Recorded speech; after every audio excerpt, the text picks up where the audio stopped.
ગુજરાત પ્રદેશ કોંગ્રેસ સમિતિના પ્રમુખ શક્તિસિંહ ગોહિલે ભાજપને અણઆવડત અને ભ્રષ્ટાચારનો પર્યાય ગણાવી પ્રહાર કર્યા। પહેલા તબક્કે આ ભ્રષ્ટાચારમાં 3 અબજ અને 50 કરોડ રૂપિયા પ્રજાની તિજોરીને નુકસાન અને ભ્રષ્ટાચાર। બીજા તબક્કામાં પહેલા તબક્કામાં 5 લાખ સ્ક્વેર મીટર, બીજા તબક્કામાં 20 લાખ સ્ક્વેર મીટર, એટલે કે 12 અબજ અને 20 કરોડ રૂપિયાનો ભ્રષ્ટાચાર।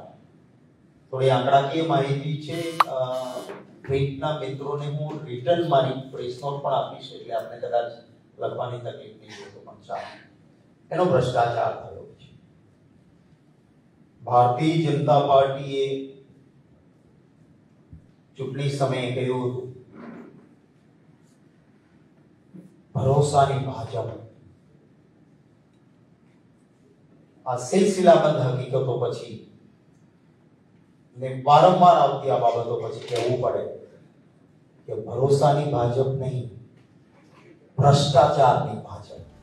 ભાજપે જીઆઈડીસીમાં પ્રથમ તબક્કે 3 અબજ 50 કરોડ રૂપિયાના અને બીજા તબક્કામાં 12 અબજ 20 કરોડ રૂપિયાના ભ્રષ્ટાચારના પુરાવાઓ સાથે શક્તિસિંહે ભાજપને આડે હાથ લીધી। Bureau report, Divya Bhaskar. Share and download કરો દિવ્ય ભાસ્કર એપ।